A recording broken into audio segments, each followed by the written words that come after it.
আল্লাহ তাআলা কিয়ামতের কঠিন ময়দানে, যেদিন স্বামী স্ত্রীকে চিনবে না, স্ত্রী স্বামীকে দেখে পালিয়ে যাবে, বন্ধু বন্ধুরে চিনবে না, পীর সাহেব মুরিদরে চিনবে না, মুরিদ পীর সাহেবরে চিনবে না, দলের কর্মী তার নেতারে চিনবে না, নেতা তার কর্মীরে চিনবে না, বন্ধু বন্ধুরে দেখে পালাবে। এই কঠিন মুহূর্তে সূর্যটা মাথার কাছে চলে আসবে, জমিনটা তামার জমিন হবে, আজকের জমিনের মতো নয়। মানুষ ঘর্মাক্ত, ক্লান্ত, শ্রান্ত মাথার মগজগুলো কানের ছিদ্র আর নাকের ছিদ্র দিয়ে বেয়ে বেয়ে পড়বে। বিশ্বনবী ফরমান, ময়দানে 7 শ্রেণীর ব্যক্তিকে রব্বুল আলামিন তার আরশের নিচে ছায়া দিবেন। তার মধ্যে প্রথম শ্রেণীর ব্যক্তি হলো ইমামুন আদিল। ইমামুন আদিল, ন্যায়পরায়ণ শাসক, যে ইনসাফের সাথে বিচার করে, যে জাস্টিস সমাজে সার্ভ করে, যে সুশাসন নিশ্চিত করে, ওই ইমামুন আদিল। আদিল শব্দটা বুঝছেন না? ইন্নাল্লাহা ইয়া'মুরু বিল আদল, পাইছেন? আদিল। 7 শ্রেণীর ব্যক্তিকে আল্লাহ তাআলা সুশীতল আরশের নিচে ছায়া দিবেন, যেদিন তার দেয়া ছায়া ছাড়া কোনো ছায়া থাকবে না। এর প্রথম হচ্ছে ইমামুন আদিল, ন্যায়পরায়ণ শাসক। চিল্লায় বলেন সুবহানাল্লাহ। আবার বিশ্বনবী বললেন, ইন্নাল মুকসিতিনা ইনদাল্লাহি আলা মানাবিরা মিন নূর আন ইয়ামিনির রহমান। কিয়ামতের দিন যারা ন্যায়পরায়ণ হিসেবে আল্লাহর সামনে দাঁড়াবে, কিয়ামতের দিন রব্বুল আলামিন তার আরশের ডান দিকে ওই ন্যায়পরায়ণ লোকদের জন্য আরশের ডান দিকে একটা নূরের মিম্বারে তাদেরকে বসার সুযোগ করে দিবে। আল্লাহর আরশের ডান দিকে ন্যায়পরায়ণ লোকদের জন্য আল্লাহ তাআলা নূরের মিম্বার বানাবে। 4টে কেন কথা মনে করেছেন? আল আদাল, জাস্টিস। ইন্নাল্লাহা ইয়া'মুরু বিল আদল। আল্লাহ তাআলা এই আদালতের নির্দেশনা দেয়, সুবিচার, সুশাসন। প্রিয় ভাইয়েরা, এটা আমরা বাংলাদেশে চাই কি চাই না? এই যে অরাজকতা, এই যে অন্যায়, এই যে জুলুম, এই যে ইনকনসিস্টেন্সি, সমাজের অসঙ্গতি, এর প্রধান কারণ জাস্টিস নাই, সুবিচার নাই, সুশাসন নাই। শেষবারের মতো আওয়াজ করে বলেন তো, আমরা বাংলাদেশে আদল চাই কি চাই না? তাহলে প্রথম নির্দেশনা শেষ। আল্লাহ তাআলা তোমাদেরকে আদলের আদেশ দেন। এরপরে আল্লাহ বললেন, আমি তোমাদেরকে ইহসানের আদেশ দেই। ইন্নাল্লাহা ইয়া'মুরু বিল আদলি ওয়াল ইহসান। আমি তোমাদেরকে যেমনি আদলের নির্দেশনা দেই, তেমনি ভাবে তোমাদেরকে ইহসানের নির্দেশনা দেই। ইহসান, আওয়াজ করে সবাই বলেন তো ইহসান। সবাই বলেননি, সবাই বললে এতটুকু আওয়াজ হবে আমি বিশ্বাস করি না। আওয়াজ করে বলুন আল ইহসান।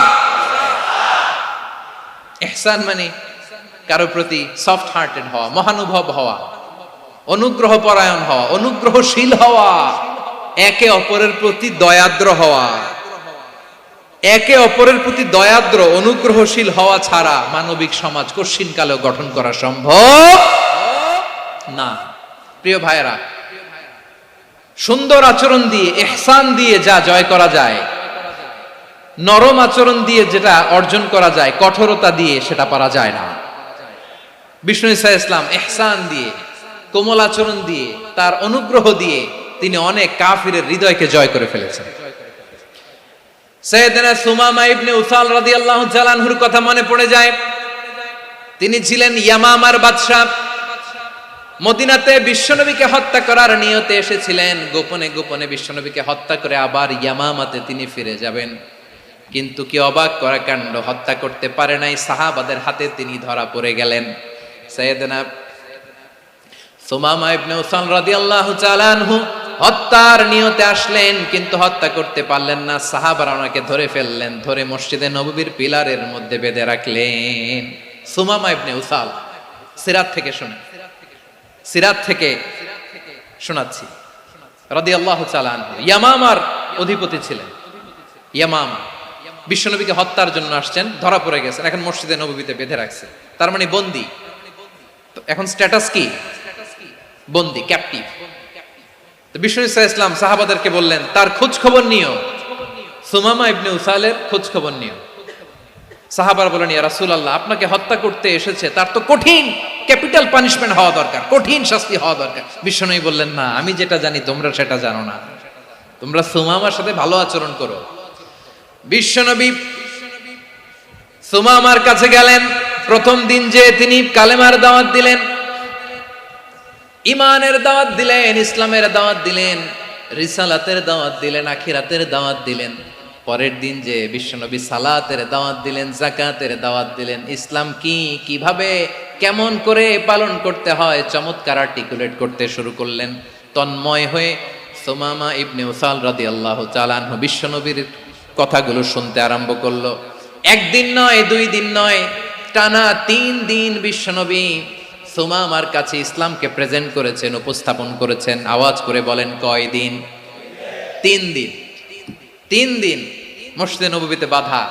আর সাহাবীদেরকে বললেন, তার খোঁজ খবর নিও, তোমরা যে রুটি বানাও এর মধ্যে সবচেয়ে ভালো আটার রুটিটা তারে দিও, সবচেয়ে রিফাইন্ড খেজুর, যেটা পিওর খেজুর, এটা তারে দিও। আর বিশ্বনবী নিজের উট থেকে দুধ দহন করে ওনার বাড়ির এক কর্মচারীকে বলেছেন, দুধ দহন করে সুমামার জন্য নিয়ে যেও। সুবহানাল্লাহ পড়বেন না? সবাই তো অবাক, ইয়ামামা থেকে আসছে নবীকে হত্যা করতে, বিশ্বনবী দেখে তারে জামাই আদর করে, তাকে মজার মজার খাবার দিও, দুধ দিও, আদর আপ্যায়ন করো। একদিন নয়, 2 দিন নয়, টানা 3 দিন বিশ্বনবী এভাবে সুমামার কাছে যেয়ে ইসলামকে প্রেজেন্ট করতে আরম্ভ করলেন, ইসলামকে উপস্থাপন করতে শুরু করলেন। আর তাকে চমৎকার এন্টারটেইনমেন্ট, আপ্যায়ন দিতে আরম্ভ করলেন। টানা 3 দিন যখন ইসলামের দ্য বিউটিজ অফ ইসলাম, ইসলামের সুমহান বাণী, সৌন্দর্য তার কাছে উপস্থাপন শেষ, তাকে আপ্যায়ন শেষ, বিশ্বনবী বললেন সাহাবাদেরকে, যাও এবার সুমামার হাতের পায়ের রশি দুটো খুলে দাও। সাহাবারা বললেন, ইয়া রাসূলুল্লাহ, কি বলেন আপনি? ও তো হত্যাকারী, সুযোগ পায় নাই, আপনারে মারতে পারে নাই, ছেড়ে দিলে আবার ও আপনার উপর তলোয়ার নিয়ে ঝাঁপিয়ে পড়বে। নবী, এই সিদ্ধান্ত আপনি নিতে যাবেন না। বিশ্বনবী বললেন, যেটা বলেছি সেটা করো, সুমামার রশিগুলো ছেড়ে দাও, সুমামার হাতে পায়ের রশিগুলো যে তোমরা খুলে দাও। সাহাবারা তর্ক জুড়ে দিলেন, লা ইয়া রাসূলুল্লাহ, এমনটা করবেন না, তো ভয়ঙ্কর, ভয়ঙ্কর খুনি, কি জানি কি হয়ে যায়। বিশ্বনবী বললেন, না, তার হাতে পায়ের রশিগুলো খুলে দাও। সাহাবারা বিশ্বনবীর কথা মতো তার হাতে পায়ের রশিগুলো খুলে দিল। সুমামা মুহূর্তের মধ্যে মসজিদে নববী থেকে বের হয়ে ইয়ামামায় ফিরে না যে মসজিদে নববীর পাশে একটা খেজুর বাগান ছিল, সেখানে চলে গেলেন। সেখানে একটা ছোট্ট কুয়া ছিল, কুয়ার পানি দিয়ে তিনি গোসল করলেন। সুবহানাল্লাহ পড়েন। কুয়ার পানি দিয়ে গোসল করে মসজিদে নববীর সামনে এসে বিশ্বনবী এবং সাহাবাদের সামনে দাঁড়িয়ে সাব্বাবা উঁচু করে বললেন, আশহাদু আল্লা ইলাহা ইল্লাল্লাহ ওয়া আশহাদু আন্না মুহাম্মাদান আবদুহু ওয়া রাসূলুহু। আল্লাহু আকবার। আমি সাক্ষ্য দিচ্ছি আল্লাহ ছাড়া কোনো ইলাহ নাই, আর মুহাম্মদ আল্লাহ তাআলার প্রেরিত বান্দা এবং রাসূল। প্রিয় ভাইয়েরা, ইহসান দিয়ে যা জয় করা যায়, কঠোরতা দিয়ে সেটা কঠিনকালেও জয় করা যায় না। আওয়াজ করে বলেন, ঠিক কি না? এবার সুমামা দাঁড়িয়ে বলে, ওগো নবী, আমি তো কালিমা পড়ে মুসলমান হয়ে গেলাম, এবার শোনেন, এই মুহূর্তের আগে আপনার চেহারার চাইতে নিকৃষ্ট কোনো চেহারা আমার কাছে ছিল না, কিন্তু শাহাদা পাঠ করার পরে আপনার চেহারার চাইতে উত্তম শ্রেষ্ঠ কোনো চেহারা আমার কাছে আর নাই। ও নবী, আজকের দিনের আগে ইসলাম ধর্মের চেয়ে নিকৃষ্ট অপছন্দনীয় কোনো ধর্ম আমার কাছে ছিল না, কিন্তু এই মুহূর্ত থেকে ইসলামের চেয়ে সেরা শ্রেষ্ঠ পছন্দনীয় কোনো ধর্ম আমার কাছে নাই। নবী গো, আজকের দিনের আগে মদিনার চাইতে অপছন্দনীয় নিকৃষ্ট কোনো শহর আমার কাছে ছিল না, কিন্তু এই মুহূর্তের পর থেকে মদিনার চাইতে কোনো শ্রেষ্ঠ শহর আমার জানা নাই। সে ছিল গমের বড় ডিলার, গম বেচত। কি বেচত? তার গম কিনে মক্কার লোকেরা রুটি খাইতো। সে ঘোষণা দিল, আজকে থেকে মক্কাবাসীদের জন্য সব গম আমি হারাম করে দিলাম, মক্কাবাসী এখন না খেয়ে মরে। সুবহানাল্লাহ পড়বেন না? মক্কাবাসী বিশ্বনবীর কাছে আসলেন, এসে বললেন, মুহাম্মদ, আমরা তো তোমার ভাই, তোমার চাচা, তোমার ভাতিজা, তোমার আত্মীয়, তুমি সুমামারে বলো সে যেন আবার গমের সাপ্লাই মক্কার জন্য অনুমতি দিয়ে দেয়। বিশ্বনবীর অনুমতি ক্রমে সুমামা আবার মক্কাতে গম পাঠাতে শুরু করলো। পড়েন সুবহানাল্লাহ। ইহসান, ইহসান দিয়ে আপনি যেটা জয় করতে পারবেন, you can win the heart of your enemies. ইহসান দিয়ে আপনি আপনার শত্রুর হৃদয়কে জয় করতে পারবেন। আওয়াজ করে বলেন, ঠিক কি না?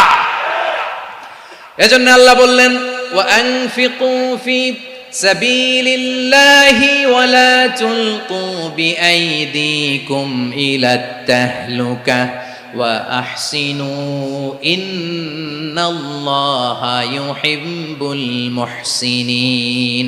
তোমরা আল্লাহর রাস্তায় দান করবে আর নিজেরা নিজেদেরকে ধ্বংসের হাতে ঠেলে দিও না। তোমরা একে অপরের প্রতি ইহসান করবে, কারণ ইহসানকারীদেরকে আল্লাহ বড্ড ভালোবাসেন। সুবহানাল্লাহ পড়েন। আবার সূরা রহমানে আল্লাহ বললেন, হাল জাযাউল ইহসানি ইল্লাল ইহসান ফাবিআইয়ি আলা, সবাই পড়েন, ফাবিআইয়ি আলাই রাব্বিকুমা তুকাযযিবান। ইহসানের প্রতিদান হিসেবে ইহসানি হয়। বিশ্বনবী সুমামার প্রতি যেমন ইহসান করেছেন, সুমামাও ঠিক তেমন ইহসান ফিরিয়ে দিয়েছে। ঠিক কিনা বলেন? তাহলে এক নম্বরে হচ্ছে আদ, ন্যায় বিচার। দুই নম্বরে সবাই বলে ইহসান, সদাচরণ। ইহসান দুই ধরনের প্রিয় ভাইরা, ইহসান ফিল ইবাদা, ইহসান ফিল মুআমালা। ইহসান ফিল ইবাদা হচ্ছে একাগ্র অনুভবে ইবাদতে ডুব দেওয়া, এর নাম ইবাদতের ইহসান। সুবহানাল্লাহ পড়ো। বিশ্বনবী বলেন ইহসান মানে কি জানো নাকি? হাদিসে জিবরিলে সাইয়েদনা জিবরিল আলাইহিস সালাম বিশ্বনবীকে বললেন, আখবিরনি আনিল ইহসান। নবী আমাদেরকে বলেন ইহসান মানে কি? বিশ্বনবী বললেন, আনতা আবুদাল্লাহা কাআন্নাকা তারাহু ফাইন লাম তাকুন তারাহু ফাইন্নাহু ইয়ারাক। ইহসান মানে হলো এমন ভাবে তুমি আল্লাহর সামনে নিজেকে উজাড় করে ইবাদত করবে, তুমি ভাববে তুমি আল্লাহকে দেখতে পাচ্ছ। আর এটা যদি ভাবা তোমার জন্য কঠিন হয়ে যায়, অন্তত এতটুকু তুমি ভাববা যে আল্লাহ তোমাকে দেখতে পাচ্ছেন। ঠিক কিনা বলেন? ও আমার বীর চট্টলার ভাইয়েরা, কেউ যেটা দেখে না সেটা দেখে কে? এই বিশ্বাস হৃদয়ের মধ্যে আছে? নামাজে যখন দাঁড়ান এই ফিলিংসটা আনা যাবে? হ্যাঁ, এশার সালাত তো এখনো হয় নাই না? আলোচনা শেষে এশার সালাত এখানে অনুষ্ঠিত হবে, তাই না? আচ্ছা বলুন তো, আমরা এশার সালাত পর্যন্ত বেঁচে থাকবো এই গ্যারান্টি আছে কার কার? হাত তোলেন। কয়েকজন হাত তুলছে পেছনে, না বুঝে তুলে ফেলছে। এশা পর্যন্ত যে আমরা হায়াত পাবো কোনো গ্যারান্টি আছে? সবাই আওয়াজ করে বলেন, গ্যারান্টি আছে? গ্যারান্টি নাই। এজন্য বিষ্ণু ইসলাম বলেছে, এমন ভাবে নামাজে দাঁড়াও, ইবাদত করো, মনে করো হতে পারে এটাই আমার জীবনের শেষ নামাজ। Perform the salah as if this is your last and final prayer. এমন ভাবে সালাতে দাঁড়াও, ভাবো হতে পারে এটাই তোমার জীবনের শেষ নামাজ। এমন ভাবে নামাজে দাঁড়াও, ভাবো এটাই শেষ নামাজ। তাহলে নামাজে একাগ্রতা বাড়ায় দিবে কে? ফলে ইবাদতের ইহসান আমাদের অর্জিত হবে। আর মুআমালাতে ইহসান হলো, বিশ্বনবী বলেন, ইন্নাল্লাহা তাবারাকা ওয়া তাআলা কাতাবাল ইহসানা আলা কুল্লি শাই ফাইদা কাতালতুম ফাআহসিনুল কিতলা ওয়া ইযা যাবাহতুম ফাআহসিনুয যাবহা ওয়ালিয়ুহিদ্দা আহাদুকুম শাফরাতাহু ওয়ালিয়ুরিহ যাবিহাতাহু। ইহসান দুই ধরনের। আওয়াজ করে বলতে হবে, কয় ধরনের? সবাই বলুন আওয়াজ করে, কয় ধরনের? একটা হচ্ছে ইহসান ফিল ইবাদা, ইবাদতে ইহসান। ইবাদতে ইহসান কি? একাগ্র অনুভব দিয়ে ইবাদত করা, মন প্রাণ দিয়ে ইবাদত করা। আর মুআমালাতে ইহসান কি? সব কাজে, দৈনন্দিন কাজে, কর্মে, সামাজিক অ্যাক্টিভিটিতে কোমলতা প্রদর্শন করা, অনুগ্রহের সাথে সবকিছু করা। আল্লাহ তাআলা ইন্নাল্লাহা তাবারাকা ওয়া তাআলা কাতাবাল ইহসানা আলা কুল্লি শাই, তিনি সব কিছুর ব্যাপারে ইহসানকে আবশ্যক করেছেন। সবকিছু, মুমিনের সব কাজে ইহসানের পরশ থাকবে। ওয়া ইযা কাতালতুম ফাহসিনুল কিতলা, বিষ্ণুই বলেন তুমি যখন কাউকে হত্যা করো ইহসানের সাথে করো। সুবহানাল্লাহ পড়বেন না? যখন হত্যা করো তখনও ইহসানের সাথে। আচ্ছা হত্যা করবো আবার ইহসান আসবে করতে করে, তো মেরেই ফেলবো আমি। আল্লাহ, ও ভাই একজন খুন করেছে, খুনি, রাষ্ট্রীয় আইনে তার শাস্তি হয়েছে ডেথ পেনাল্টি, মৃত্যুদণ্ড। এখন মৃত্যুদণ্ড দেখে আপনি যেমনে মন চায় তেমনে মারবেন লোকটারে? ওর নাক কেটে ফেলতে পারবেন? ওর কান কাটতে পারবেন? ওর চোখ উপড়ে ফেলতে পারবেন আপনি? যেমন মন চায় তার অঙ্গহানি করা যাবে না। ইহসানের সাথে তাকে হত্যা করো। সুবহানাল্লাহ, this is Islam, this is the true essence of Islam. ওয়া ইযা যাবাহতুম ফাহসিনুয যাবহা, যখন জবাই করবে তখনও ইহসানের সাথে জবাই করো। করব জবাই, ওইখানেও নাকি ইহসান। আচ্ছা কুরবানির দিন আমরা পশুগুলোরে কি করি বলেন সবাই আওয়াজ করে? জবাই। জবাই মানে তো এটার মেরেই ফেলতেছি, একটু পরে তো টুকরো টুকরো করে গোশতগুলো খাবো, এটার তো খাবো, এটা তো মেরেই ফেলবে। বিষ্ণু বলে না, জবের মধ্যেও মুমিনের জবের ভেতরেও ইহসানের পরশ থাকা চাই। যখন জবাই করবে প্রাণীটাকে হাত পা টাইট করে বেঁধে নাও, ছুরিটাকে শার্পেন করে নাও, ধারালো করে নাও, যাতে অল্প সময়ে জবাইটা হয়ে যায়, প্রাণীটা যাতে কম কষ্ট পায়। সুবহানাল্লাহ পড়ে। দিস ইজ কল্ড ইহসান।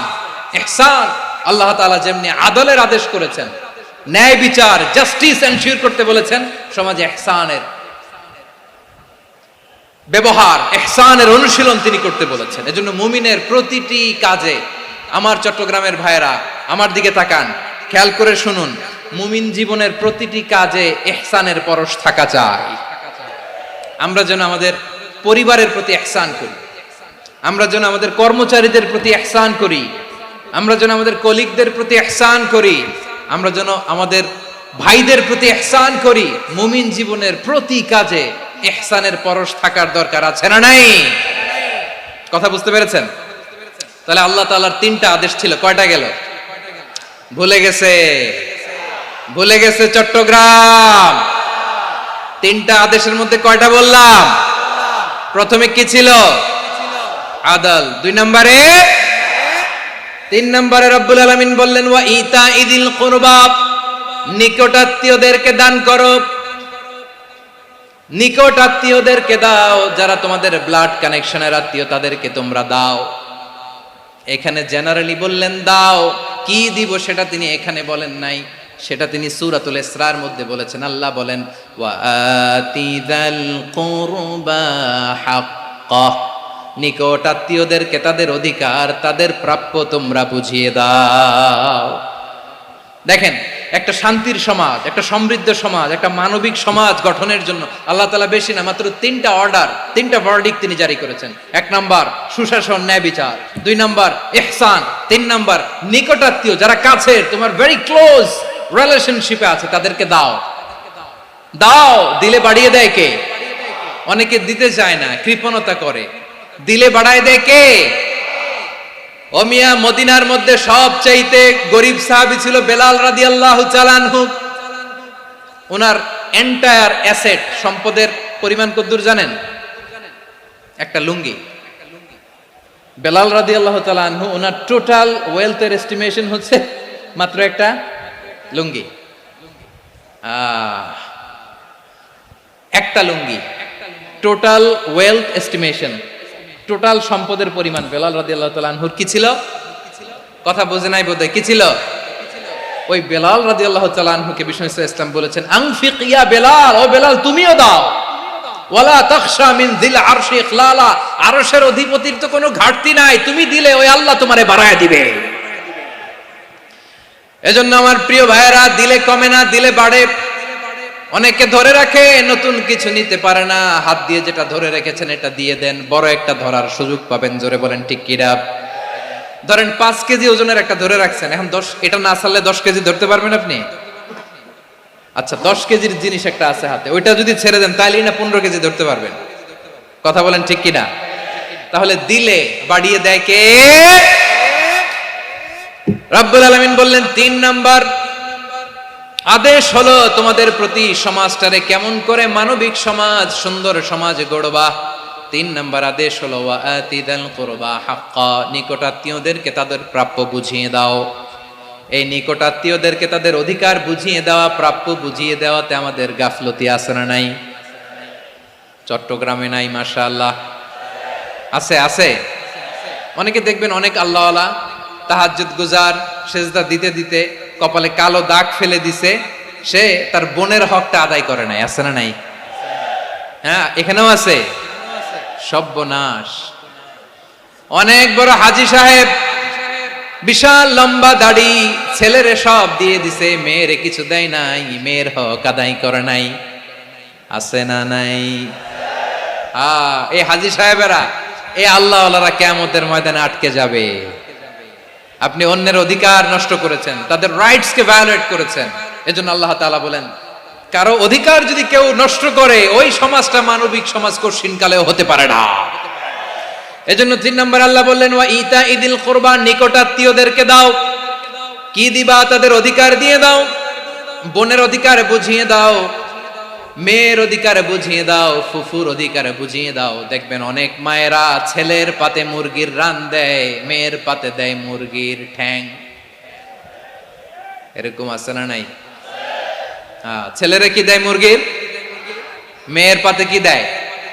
তো মেয়ের কি মুরগির রান খেতে মনে চায় না? মনে চায় না? এমনটা করা যাবে না। নিকটাত্মীয়দেরকে অধিকার দিয়ে দাও, নিকটাত্মীয়ের সাথে সুসম্পর্ক রাখো। আদেশটা কার?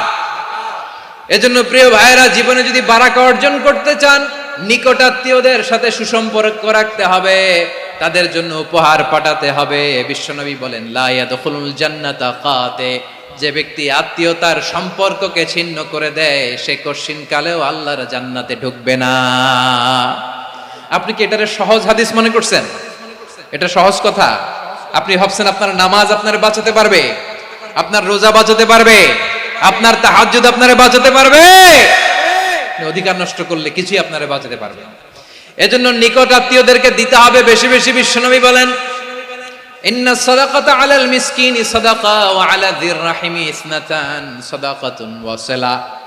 মিসকিন রে দান করলে শুধু দানের সওয়াব হয়, নিকট আত্মীয়কে দান করলে দুইটার সওয়াব হয়, সাদাকার সওয়াব হয়, আবার আত্মীয়তার বন্ধন অটুট রাখার সওয়াব হয়ে যায়। আবার বিশ্বনবী বললেন, মান সাররাহু আইয়ুবসাতা লাহু ফি রিজকিহি ওয়া ইউনসা লাহু ফি আসারিহি ফালইয়াসিল রাহিমা। যে ব্যক্তি তার রিজিকের প্রশস্ততা চায় আর হায়াতে বরকত চায়, সে যেন তার আত্মীয়ের সাথে সুসম্পর্ক রাখে। আমার প্রিয় চট্টলার ভাইয়েরা, আমাদের রিজিক বাড়ুক, এটা আমরা চাই কি চাই না? সবাই চান? হ্যাঁ, আমাদের রিজিকে প্রশস্ততা আসুক, চাই কি চাই না? আমাদের হায়াতে বরকত আসুক, আমরা চাই কি চাই না? এই দুইটা যদি চান, তাহলে নিকট আত্মীয়দের সাথে সুসম্পর্ক রাখবেন, পারবেন? তাহলে সমাজটারে মানবিক সমাজ বানায় দিবে কে? তিনটা আদেশ চলে গেল। কয়টা? আওয়াজ করে বলেন। 1 নম্বরে কি ছিল? 2 নম্বরে, 3 নম্বরে নিকট আত্মীয়দেরকে দান। আপনাদেরকে আরো শোনার আগ্রহ আছে? আপনাদের মনোযোগ আছে না গেছে? কষ্ট হচ্ছে না?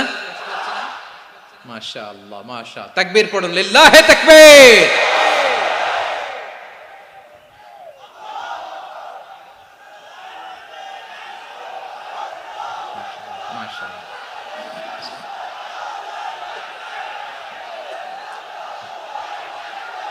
আমার প্রিয় ভাইয়েরা,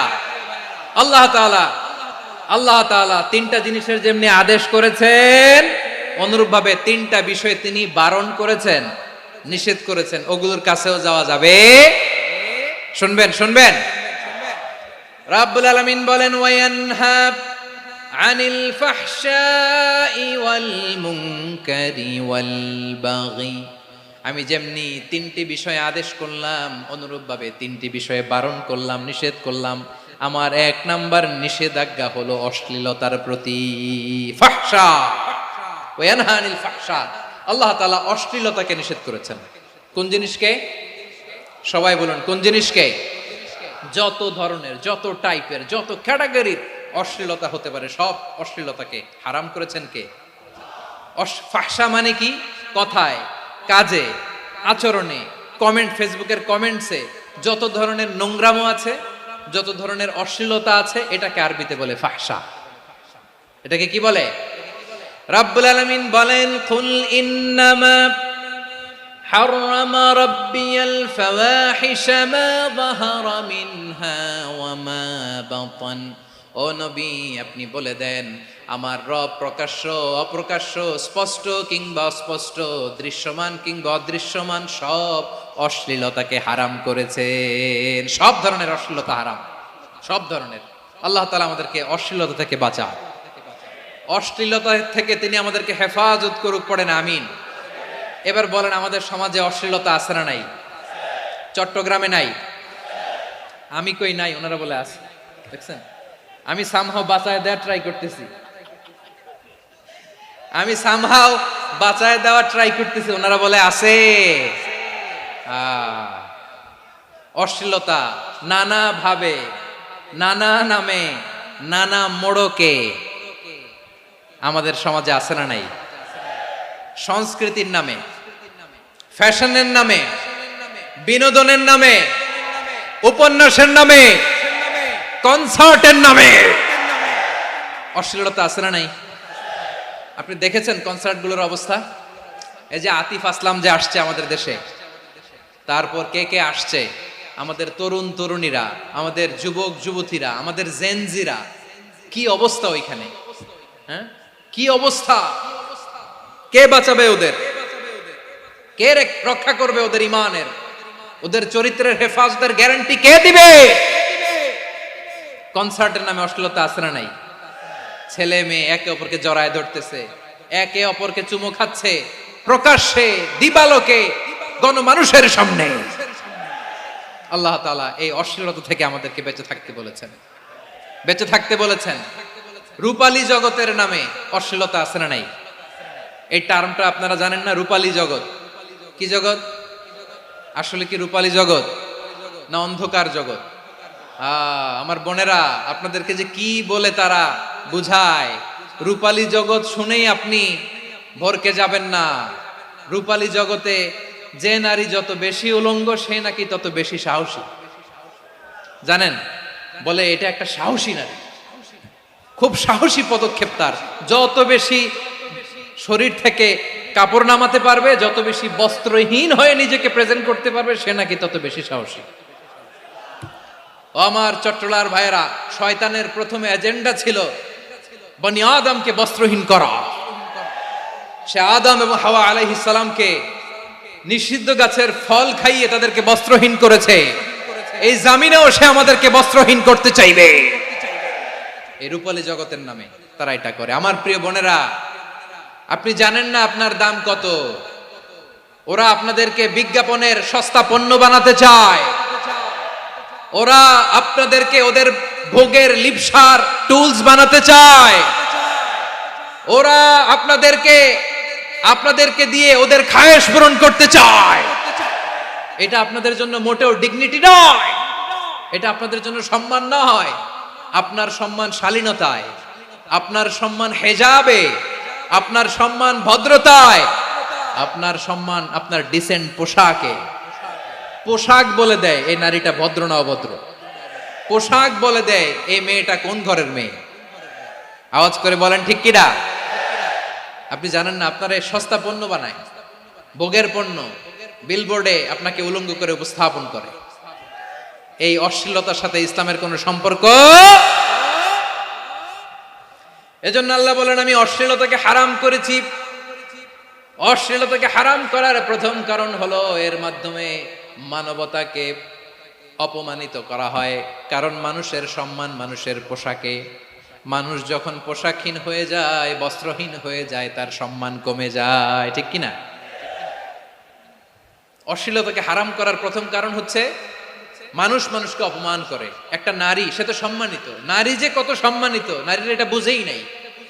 বিশ্বনবী বলেন, আর দুনিয়া কুল্লুহা মাতা ওয়া খায়রু মাতা'আদ দুনিয়া আল মারআতুস সালিহা। আমার বোনেরা, 5টা প্যান্ডেলে আপনারা এলইডিতে আমার আলোচনা শুনছেন, আমি জানি। আপনাদের এই গর্ভ যে কত দামি আপনি জানেন না। আপনার পেট থেকেই আসবে আগামী দিনের সালাহুদ্দিন আল আইয়ুবী। আপনার পেট থেকেই আসবে অনাগত দিনের ইমাম মাহদী আল মুনতাযর। আপনার পেট থেকেই আসবে অনাগত দিনের ফয়সাল, ওয়াসিম, মুগ্ধ, আবু সাইদের মতো বীর যোদ্ধা।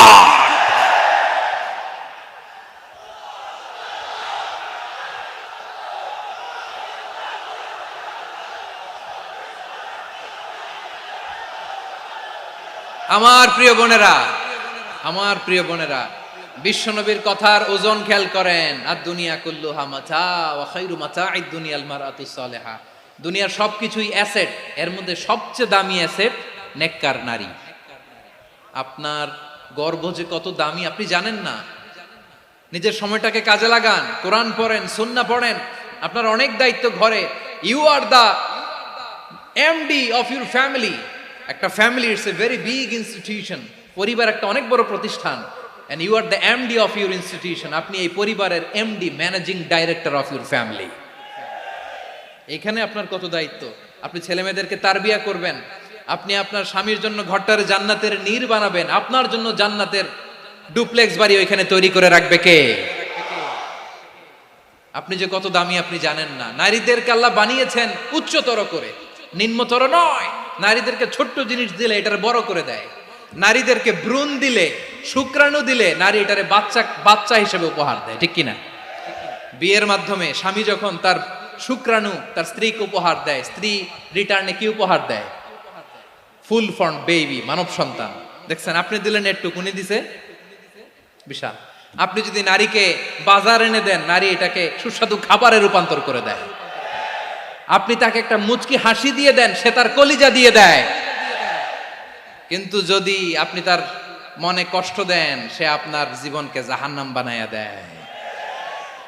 খবর আছে, নারীর মন বুঝতে পারলে নেয়ামত, বুঝতে না পারলে কিয়ামত, ঠিক কিনা বলে? কত দামি আপনি জানেন না, জানেন না আপনি কত দামি, অনেক দামি আপনি। আপনাদেরকে যেন ভোগের সস্তা পণ্য বানাতে না পারে, আপনাদেরকে সচেতন থাকতে হবে, সজাগ থাকতে হবে, কনসার্ন থাকতে হবে। শয়তানের ওই হাতছানির দিকে আর নজর দেওয়া যাবে না। তাহলে কেন আল্লাহ তাআলা এই ফাহশা অশ্লীলতাকে হারাম করলেন? এক নাম্বার, এতে হিউম্যান ডিগনিটি কমে। দুই নাম্বার, এতে মানুষের অধিকার নষ্ট হয়। আপনি বিয়ে করেছেন, এরে পরকিয়া করেন, ওর সাথে এরকম আছে না নাই? স্ত্রীর অধিকার নষ্ট করেছেন। আপনি বিবাহ সম্পর্কে আবদ্ধ হয়েছেন তার সাথে, আপনি পরকিয়া করেন ওই ছেলের সাথে, আপনি আপনার হাজবেন্ডের সাথে বিট্রে করেছেন। এজন্য আল্লাহ অশ্লীলতাকে হারাম করেছে। অশ্লীলতাকে হারাম করার আরেকটা কারণ হচ্ছে আল্লাহ তাআলা এই হিউম্যান জেনারেশনকে এটাকে প্রিজার্ভ করতে চায়। হিফজুন নাসল, এটা মাকাসিদুশ শরিয়ার অনেক গুরুত্বপূর্ণ একটা মাকাসিদ, অনেক গুরুত্বপূর্ণ। আপনার নাসল, আপনার জেনারেশনকে সংরক্ষণ করা। এই যে আসতেছে ফেব্রুয়ারি, কত ফেব্রুয়ারি জানো? এটা কি বিশ্ব ভালোবাসা দিবস? হ্যাঁ, কি দিবস? এই বিশ্ব ভালোবাসা দিবসের সাথে মুসলমানদের কোনো সম্পর্ক নাই। আমার প্রিয় ভাইরা, এই যে আপনি অবৈধ সম্পর্কে জড়ালেন, কেন আল্লাহ অশ্লীলতাকে হারাম করেছে দেখেন। বলতেছিলাম যে এটা আপনার নাসল, আপনার জেনারেশন, আপনার লিনিয়েজ, আপনার বংশকে প্রিজার্ভ করা। কে কার বাবা, কে কার মা, বাবা মা জানা, প্রজন্মকে প্রিজার্ভ করা, এটা ইসলাম ওয়াজিব করে দিয়েছে। এই যে অবৈধ সম্পর্কের কারণে, বিশ্ব বেহায়া দিবসের কারণে, এগুলোর আউটকাম, আউটপুট হিসেবে মাঝে মাঝে ঢাকা মেডিকেলের ডাস্টবিনে নবজাতকের বাচ্চার কান্নার আওয়াজ শুনতে পাওয়া যায়। চট্টগ্রাম মেডিকেলের ডাস্টবিনে নবজাতকের কান্না শুনতে পাওয়া যায়। বীর চট্টলার মুসলমানেরা বুঝতে পারলে আওয়াজ করে বলেন, এই যে চট্টগ্রাম মেডিকেলে যে নবজাতকটা পাওয়া গেল, ওর বাবাকে আমাকে বলেন, ওর বাবাকে, ওর মাকে, ও কোন ফ্যামিলির সন্তান কেউ জানে? আপনি হিউম্যান ডিগনিটিকে অপমান করেছেন না? আপনি তার ভবিষ্যৎকে অন্ধকার করেছেন না? আপনি তার লিনিয়েজকে প্রশ্নবিদ্ধ করে দিয়েছেন না? এই জন্য আল্লাহ তাআলা অশ্লীলতাকে আমাদের জন্য হারাম করে দিয়েছেন। পড়েন সুবহানাল্লাহ। এই জন্য রাব্বুল আলামিন বলেন, কুল ইন্নামা হারামা রাব্বিয়াল ফাওয়াহিশা মা যাহারা মিনহা ওয়া মা বাতান। প্রকাশ্য অপ্রকাশ্য সব অশ্লীলতাকে হারাম ঘোষণা করে দিয়েছে কে? আবার দুনিয়ার বুকে যারা অশ্লীলতার প্রসার করে তাদের জন্য শাস্তি মজুদ রেখেছে কে? রাব্বুল আলামিন বলেন, ইন্নাল্লাযীনা ইউহিব্বুনা আন তাশিআল ফাহিশাতু ফিল্লাযীনা আমানু লাহুম আযাবুন আলীমুন ফিদ দুনিয়া ওয়াল আখিরাতি ওয়াল্লাহু ইয়ালামু ওয়া আনতুম লা তা'লামুন। নিশ্চয়ই যারা বিশ্বাসীদের মাঝে অশ্লীলতার প্রচার প্রসার করতে চায় তাদের জন্য আমি মর্মন্তুদ শাস্তি প্রস্তুত করে রেখেছি, দুনিয়াতেও রেখেছি, আখিরাতেও রেখেছি। ঘোষণাটা কার? যারা এই নাটকের নামে, সিনেমার নামে, রূপালী জগতের নামে, মুভির নামে, ওটিটি প্ল্যাটফর্মের নামে আমার সমাজে অশ্লীলতা ছড়াতে চায়, তাদের জন্য কঠিন মর্মন্তুদ শাস্তি মজুদ রেখে দিয়েছে কে? ও আমার বোনেরা, এখনো আপনি জাগবেন না? এখনো আপনার চিন্তার দুয়ারে এখনো নাড়া পড়ে নাই? ওরা আপনাকে উলঙ্গ বানাতে চায়, ওরা আপনাকে আইটেম গার্ল বানাতে চায়। এজন্য ইসলাম অশ্লীলতাকে হারাম করেছে। হারাম। ইসলাম বলেছে যোজন যোজন দূরে থাকো, ওরা বলে না কাছে আসো, কাছে আসার গল্প, ক্লোজ আপ ওয়ান, কাছে আসার গল্প আছে না নাই? চট্টগ্রামে তো এগুলো নাই মাশাআল্লাহ। হ্যাঁ, এখানেও আছে ক্লোজ আপ ওয়ান, কাছে আসার গল্প। আল্লাহ বলেন ওয়ালা তাকরাবুজ জিনা, কাছেও এসো না, জিনা থেকে যোজন যোজন কিলো দূরে থাকো, ওরা বলে কাছে আসার গল্প। আমার বীর চট্টলার ভাইয়েরা, কাছে আসতে হলে আমরা কোরআনের কাছে আসব, কাছে আসতে হলে নবীর কাছে আসব, কাছে আসার গল্প হবে আমার রবের কাছে আসার গল্প। চিল্লায় বলো ঠিক কিনা?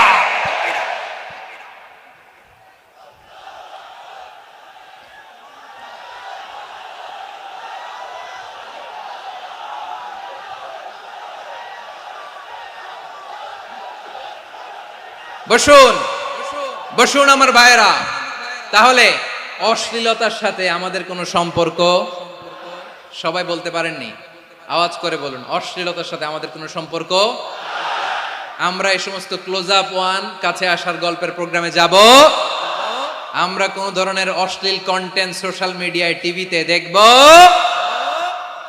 কি যুগ যে আমরা কাটাচ্ছি আপনি কল্পনা করতে পারবেন না। পর্ন ইন্ডাস্ট্রি, নারী পুরুষের বস্ত্রহীন যুগল দৃশ্য, এটাকে দিয়ে ওরা কোটি ডলারের ইন্ডাস্ট্রি বানিয়েছে। পুরো মানব ইতিহাসে এরকম জঘন্য সময় মানব ইতিহাস পার করে নাই। পর্ন এটা ইন্ডাস্ট্রি হয়ে গেছে। আমাদের এই যুবকগুলো, জেনজিগুলো, ওদের চরিত্র বাঁচাবে কি করে? কেমন করে হেফাজত করবে ওদের এই মূল্যবান চরিত্র? আমার প্রিয় ভাইরা, এই অশ্লীলতার দ্য লেটেস্ট ভার্সন হচ্ছে LGBTQ, শরীফ থেকে শরীফা। শুনছেন আপনারা? দেখতে পুরুষ, আসলেই পুরুষ, সুস্থ একজন পুরুষ, 4 সন্তানের বাবা, বলে আমি মনে মনে নারী। দেখতে নারী, সুস্থ নারী, আসলেই সে দিব্যি একজন নারী, বলে আমি মনে মনে পুরুষ। সবচেয়ে ভয়ঙ্কর অশ্লীলতার সবচাইতে লেটেস্ট ভার্সন হচ্ছে এই ট্রান্সজেন্ডারিজম। সুস্থ পুরুষ তার বায়োলজিক্যাল গ্রোথকে হরমোন দিয়ে স্টপ করে দিয়ে সে সার্জারি করে নারী হতে চায়, সুস্থ নারী পুরুষ হতে চায়। পুরুষ পুরুষের প্রতি সেক্সুয়ালি আকর্ষণ বোধ করে, এটা লূত আলাইহিস সালামের কওমের মধ্যে ছিল। এটাকেও আল্লাহ কোরআনে ফাহিশা বলেছেন। ওয়ালুতান ইয ক্বালা লিকাওমিহি আতাতুনাল ফাহিশাতা মা সাবাকাকুম বিহা মিন আহাদিম মিনাল আলামিন। লূত আলাইহিস সালাম বললেন, তোমরা কি এমন এক অশ্লীল কার্যক্রমে ডুব দিলে নাকি যেটা গোটা বিশ্বের কেউ কখনো করে নাই, তোমরাই প্রথম করেছো? পড়েন নাউযুবিল্লাহ। এই পশ্চিমের এই রোগ আমার দেশে যেন আসতে না পারে, আমাদের সজাগ থাকতে হবে। প্রিয় ভাইরা, চিল্লায় বলেন ঠিক কিনা? পশ্চিমের অবস্থা ভয়ঙ্কর। পাশ্চাত্যে, আমি যুক্তরাষ্ট্রে ছিলাম অনেকদিন, কয়েক মাস, বিভিন্ন স্টেটে ঘুরেছি। গার্ডিয়ানরা উদ্বিগ্ন, ছেলে মেয়েদেরকে, ছোট্ট ছেলে মেয়ে, ওদেরকে জিজ্ঞেস করে, তুমি how do you feel right now inside yourself? তুমি ভিতরে ভিতরে কেমন ফিল করো? তোমার কি ছেলে ছেলে লাগে না মেয়ে মেয়ে লাগে? আচ্ছা বলেন, এই ছোট্ট বাচ্চাটা ওকে এগুলো জেন্ডার অ্যাসাইনমেন্ট বলতে এগুলো কিছু বুঝে? এইভাবে মিসগাইড করা হচ্ছে। কৌতূহল বশত ছোট্ট ছেলে যদি বলে আমার তো মেয়ে মেয়ে লাগে, তখন বলে যে না তুমি মেয়ে, ছেলে না। মা বাবা বাধা দিলে ওকে আলাদা গভর্নমেন্ট হাউসে নিয়ে যাবে। ভয়ঙ্করতম অবস্থা। আমরা একটা সময়ে শুনতাম যে হুজুর আমার ছেলেটা খুব ভালো, হাফেজে কোরআন, আল্লাহওয়ালা। হুজুর আমার ছেলে দাড়ি রাখছে, আল্লাহওয়ালা। হুজুর আমার ছেলে 5 ওয়াক্ত সালাত জামাতের সাথে পড়ে, তার মানে আল্লাহওয়ালা। পশ্চিমে যে আমি কি শুনছি জানেন? ওরা বলে হুজুর আমার ছেলেটা ইউনিভার্সিটির একটা মেয়ের সাথে প্রেম করে, ও খুব আল্লাহওয়ালা, হুজুর দোয়া করবেন। এর কারণ ওদের কাছে আল্লাহওয়ালার ক্রাইটেরিয়া হচ্ছে হুজুর আমার ছেলেটা আরেক ছেলের পছন্দ করে নাই, আমার মেয়েটা আরেক মেয়েকে ভালোবাসে নাই, এজন্য আমার ছেলেটা আল্লাহওয়ালা, হুজুর ওর জন্য একটু দোয়া করে দিয়েন। কি চ্যালেঞ্জ ওরা ফেস করতেছে। ওনার ছেলে যে আরেক ছেলেরে বিয়ে করবে না, এটাতেই উনি খুশি যে আলহামদুলিল্লাহ আমার ছেলেটা একটা মেয়েরে ভালোবাসে, আমার মেয়েটা একটা ছেলেরে ভালোবাসে, মানে এটা খুব আল্লাহওয়ালা। নাউজুবিল্লাহ পড়তে পারলেন না? এজন্য অশ্লীলতার সাথে আমাদের কোন সম্পর্ক? রব্বুল আলামিন বলেন ওয়ায়ানহা আনিল ফাহশাই ওয়াল মুনকারি ওয়াল বাগি তিনটা জিনিসকে আমি নিষিদ্ধ করলাম। এক নাম্বার হলো ফাহশা, অশ্লীলতা। দুই নাম্বারে হলো মুনকার, সমস্ত মন্দ কাজ। আপনাদের মনোযোগ আছে না? শেষ করে দিব? আর 2-1 মিনিট শুনবেন? আচ্ছা বলি তাহলে, আর 2-1 মিনিট। তাহলে নিষেধাজ্ঞা জারি করেছেন তিনটা জিনিসের উপর। এক নাম্বার কি? ফাহশা, অশ্লীলতা। দুই নাম্বার মুনকার। মুনকার মানে হচ্ছে যত মন্দ কাজ, খারাপ কাজ, বাজে কাজ, এটার বলে মুনকার। এটার কি বলে? আপনারা পড়ছেন না, তা'মুরুনা বিল মা'রুফি ওয়া তানহাউনা আনিল মুনকার। ভালো কাজের আদেশ, সৎ কাজের আদেশ, অসৎ কাজের নিষেধ। মুনকার, মুনকার হচ্ছে মানুষের স্বাভাবিক বিবেকবোধ যেটাকে খারাপ বলে, ওইটাই মুনকার। পৃথিবীর সব আসমানি গ্রন্থ যেটাকে খারাপ বলেছে, মানুষের স্বাভাবিক বিবেকবোধ যেটাকে খারাপ বলেছে, এগুলো সব মুনকার। যেমন ইফটিজিং, এটা কি ভালো না খারাপ? মজুদদারি, খাদ্যে ভেজাল দেওয়া, ওজনে কম দেওয়া, মাছে ফরমালিন মিশানো, চাঁদাবাজি, টেন্ডারবাজি, দখলবাজি, এগুলো আমাদের স্বাভাবিক বিবেকেই বলে এগুলো খারাপ, এগুলো হচ্ছে মুনকার। আল্লাহ তাআলা এই মুনকার থেকে আমাদেরকে বেঁচে থাকতে বলেন, আর শয়তান এই মুনকারের প্রতি আমাদেরকে উদ্বুদ্ধ করে। আল্লাহ তাআলা বললেন, ইয়া আইয়ুহাল্লাযীনা আমানু লা তাত্তাবিউ খুতুওয়াতিশ শাইতান ফাইন ওয়া মান ইয়াত্তাবি' খুতুওয়াতিশ শাইতানি ফাইন্নাহু ইয়া'মুরু বিল ফাহশাই ওয়াল মুনকার। আল্লাহ বললেন, আমার গোলামেরা শোনো শোনো, ও আমার বিশ্বাসী বান্দারা খবরদার, তোমরা কশিনকালেও শয়তানের পদাঙ্ক অনুসরণ করবে না, কারণ শয়তান তোমাদেরকে অশ্লীলতা এবং মন্দ কাজের দিকে উদ্বুদ্ধ করে। আমাদের কাজ হচ্ছে শয়তান আমাদেরকে যেদিকে নিতে চায় আমরা তার উল্টা দিকে যাব, ঠিক কিনা বলে? শয়তান এই মন্দ কাজকে আমাদের কাছে বিউটিফাই করে, চাকচিক্যময় করে আমাদের সামনে উপস্থাপন করে। এজন্য আল্লাহ বলেন মুনকারকে থামাতে হবে, মুনকার প্রতিরোধ করতে হবে। মুনকার প্রতিরোধের দায়িত্ব শুধু আমাদের নাকি? শুধু আপনার খতিব সাহেবের, ইমাম সাহেবের, নাকি মুসলিম উম্মার সবার? আওয়াজ করে বলুন, মুনকার, অসৎ কাজ প্রতিরোধের দায়িত্ব কার? রাব্বুল আলামিন বলেন, কুনতুম খায়রা উম্মাতিন উখরিজাত লিন-নাসি তা'মুরুনা বিল মা'রুফি ওয়া তানহাউনা আনিল মুনকার। তোমাদেরকে শ্রেষ্ঠ জাতি করে জমিনের মধ্যে আবির্ভূত করা হয়েছে, যাতে করে তোমরা জমিনের ভেতরে সৎ কাজের আদেশ করতে পারো আর অসৎ কাজের নিষেধ করতে পারো। উম্মাহ কুনতুম খায়রা, তাহলে গোটা উম্মার দায়িত্ব, এটা বুঝতে পারছেন তো? আচ্ছা, আরো নিচে আসেন। এরপরে আল্লাহ বললেন, শুধু উম্মাহ না, এই জমিনের রাজত্ব আমি যাদের হাতে দেই, এই জমিনের মালিক আমি যাদেরকে বানিয়ে দেই, যাদেরকে আমি সরকারের দায়িত্ব দেই, তাদেরকেও মুনকার প্রতিরোধের দায়িত্ব দিয়েছে কে? আল্লাহ বলেন, যারা ক্ষমতার মসনদে বসেছে তাদেরকে 4 দফা কর্মসূচি আমি আল্লাহ দিলাম। আওয়াজ করে বলেন, কয় দফা? আল্লাহ বলেন, আল্লাযীনা ইম্মাক্কান্নাহুম ফিল আরদি আকামুস সালাতা ওয়া আতাউয যাকাতা ওয়া আমারু বিল মা'রুফি ওয়া নাহাউ আনিল মুনকার ওয়ালিল্লাহি আকিবাতুল উমুর। যারা এই জমিনের উত্তরাধিকার হয়েছে তারা 4 দফা কর্মসূচি নিয়ে সামনে আগাবা। সালাত কায়েম করবা, যাকাত আদায় করবা, সৎ কাজের আদেশ দিবা, অসৎ কাজ থেকে মুনকার প্রতিরোধ করবা। আদেশটা কার?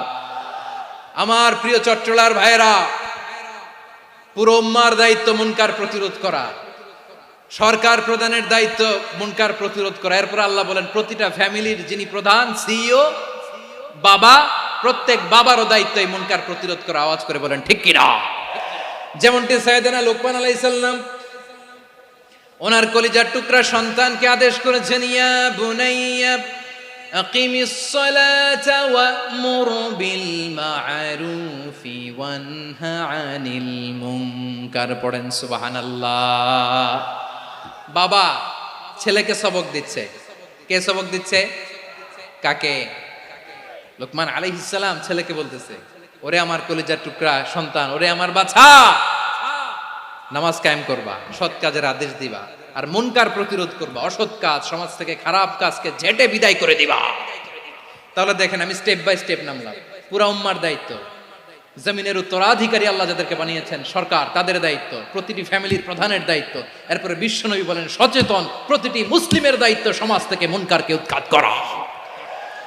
বিশ্বনবী বলেছেন মান রাআ মিনকুম মুনকারান ফালিয়ুগাইয়িরহু বিয়াদিহি ফাইন লাম ইয়াস্তাতি ফাবিলিসানিহি ওয়া ইন লাম ইয়াস্তাতি ফাবিকলবিহি ওয়া যালিকা আযআফুল ঈমান।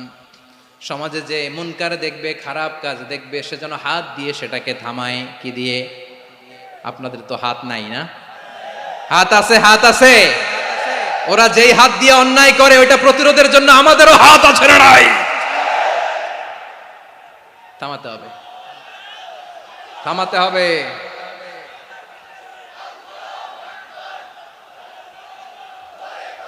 বসুন আমার প্রিয় ভাইয়েরা, ওরা ওদের যে হাত দিয়ে টেন্ডারবাজি করে, চাঁদাবাজি করে, ইফটিজিং করে, দখলবাজি করে, যে হাত দিয়ে, ওই মুনকার থামায় দেওয়ার জন্য আল্লাহর দেয়া আমাদেরও দুটি হাত আছে না নাই? আমাদেরও হাত আছে, থামাইতে হবে, থামাইতে হবে, হিম্মত করতে হবে। আমার প্রিয় ভাইয়েরা, না থামালে আমরাই ডুববো শেষমেশ। আমাদের বাঁচার জন্য হলেও থামাইতে হবে।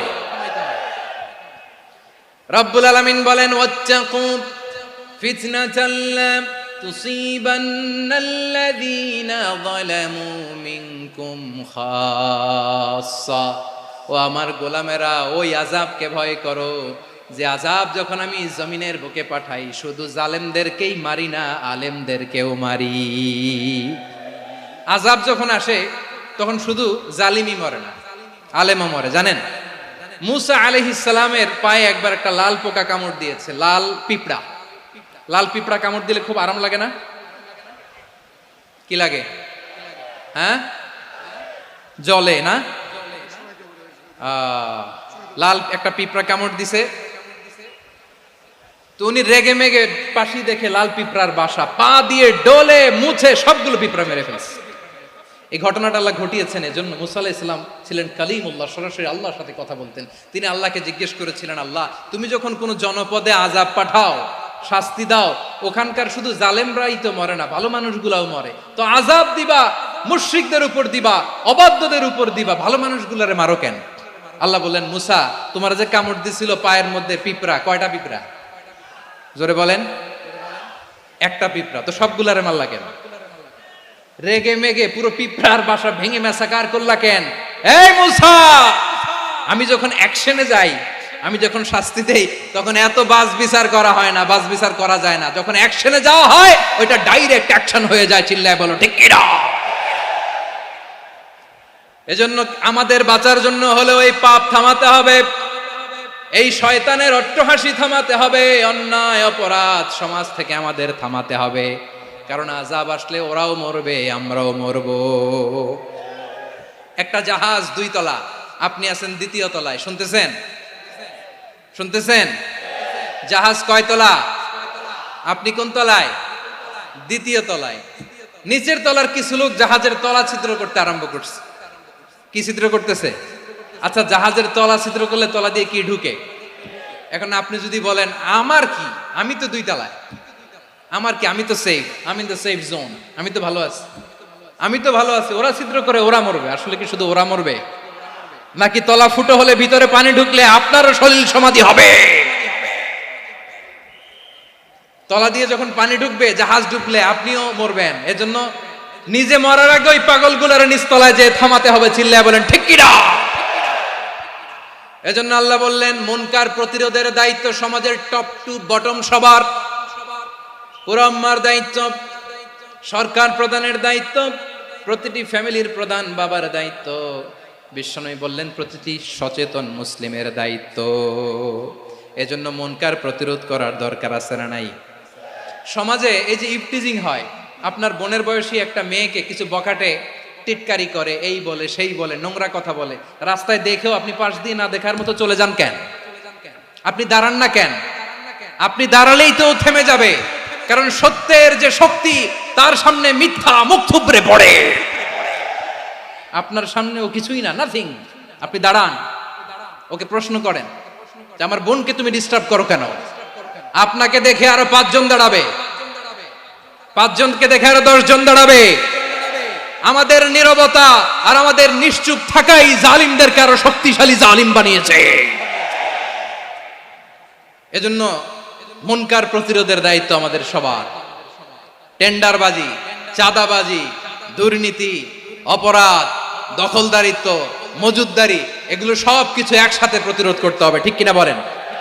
একটা মানবিক সমাজ যদি চাই, প্রতিরোধ করতে হবে। প্রিয় ভাইয়েরা, আল্লাহর শপথ নিয়ে বলি, এই নাসিহাত গুলো সবার জন্য, সব দলের জন্য, সব মতের মানুষের জন্য। আমরা কোনো দলের প্রতি মানুষকে ডাকি না, আমরা ডাকি ইসলামের দিকে। সব দলের, সব মতের, সব মানুষদেরকে আমরা আহ্বান জানাই, আসুন আমরা একটা সুন্দর সমাজ বিনির্মাণ করি। এই যে নতুন বাংলাদেশের এক সুযোগ এসেছে, আর জীবনে হয়তো আসবে না, সামনের 100 বছর এই সময় আসবে না।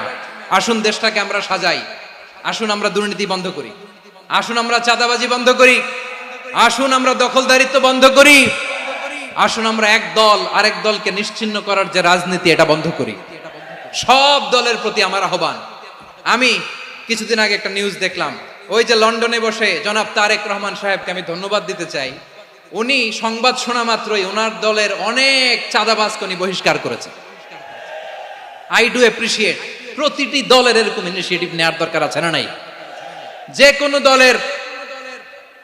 কোনো দলে এই প্র্যাকটিসটা থাকার দরকার আছে না নাই? চাঁদাবাজদের সাথে আপনারা নিজেদেরকে মুক্ত ঘোষণা করবেন যে এরা আমার দলের কর্মী হতে পারে না। আমরা চাঁদাবাজ মুক্ত বাংলাদেশ চাই, জুলুম মুক্ত বাংলাদেশ চাই, ফ্যাসিজম মুক্ত বাংলাদেশ চাই, গুণ খুন খারাপি মুক্ত বাংলাদেশ চাই।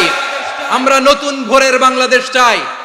ওই বাংলাদেশ পাওয়ার জন্য মুনকার প্রতিরোধে, অন্যায় প্রতিরোধে যদি বাঘের বাচ্চার মতো, আবু সাইদের মতো 2 হাত উঁচু করে বুককে টান টান করে প্রসারিত করে দাঁড়াতে হয়, রাজি আছো মুসলমান? কারা কারা রাজি? আল্লাহকে হাত দেখিয়ে প্রতিজ্ঞা করো।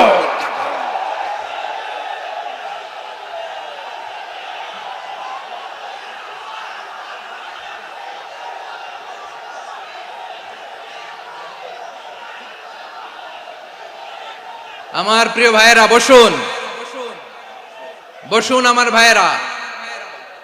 রাব্বুল আলামিন বলেন, ওয়ায়ানহা আনিল ফাহশাই ওয়াল মুনকারি ওয়াল বাগি ইয়াইদুকুম লাআল্লাকুম তাযাক্কারুন। বসুন। আল্লাহ বললেন, আমি অশ্লীলতাকে নিষেধ করি, আমি সব ধরনের মন্দ কাজকে নিষিদ্ধ করি, সব শেষে আমি সীমা লঙ্ঘনকে তোমাদের জন্য নিষিদ্ধ করি। আলোচনা মনে আছে তো, না ভুলে গেছেন? নিষিদ্ধ করেছেন কয়টা জিনিস? 1 নম্বরে অশ্লীলতা, 2 নম্বরে মুনকার তথা সব মন্দ কাজ, 3 নম্বরে আল বাগি, সীমা লঙ্ঘন, ক্রসিং দ্য লিমিট। সীমা লঙ্ঘন করা ভালো না। We all should know our limits. চিল্লায় বলেন ঠিক কিনা? একই আয়াতে আল্লাহ বললেন, কুল ইন্নামা হাররামা রাব্বিয়াল ফাওয়াহিশা মা যাহারা মিনহা ওয়া মা বাতানা ওয়াল ইসমা ওয়াল বাগিয়া বিগাইরিল হক।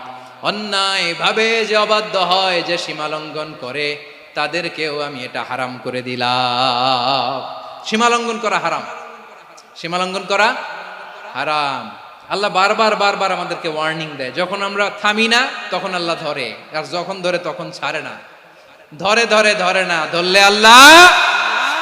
ফেরাউনকে কিন্তু হুট করে ধরে নাই, আপনারা জানেন 9 বার ওয়ার্নিং দিয়েছে। ফেরাউনকে আল্লাহ তাআলা ওয়ার্নিং দিয়েছিল কয়বার?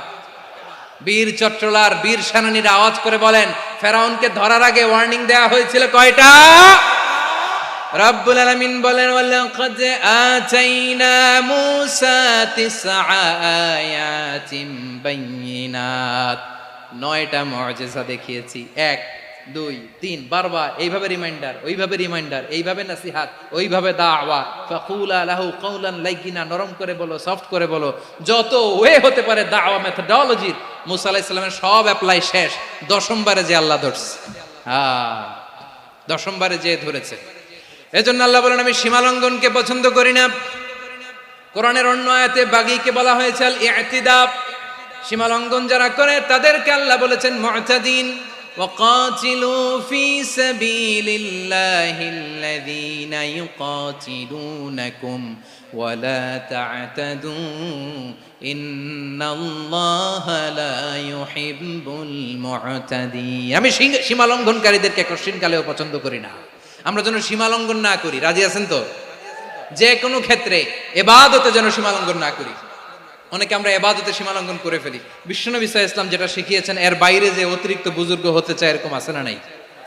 করা যাবে না, কোনো ক্ষেত্রেই সীমা লঙ্ঘন করা যাবে, এমনকি যুদ্ধ ক্ষেত্রেও না। বিশ্বনবী সাল্লাল্লাহু আলাইহি ওয়াসাল্লাম বলেন খবরদার যুদ্ধ ক্ষেত্রেও সীমা লঙ্ঘন করো না। কি সুন্দর ইসলাম আমরা পেয়েছি। বিশ্বনবী বলেন খবরদার যুদ্ধের ময়দানে কোনো নারীর গায়ে হাত তোলো না, কোনো শিশুর গায়ে হাত তোলো না, কোনো গবাদি পশু হত্যা করো না, কোনো শস্য ক্ষেত্র ধ্বংস করো না, ইবাদতরত অন্য ধর্মের কোনো সন্ন্যাসীর গায়ে হাত তোলো না। বলেন সুবহানাল্লাহ। তাহলে আমরা সীমা লঙ্ঘন করতে পারবো?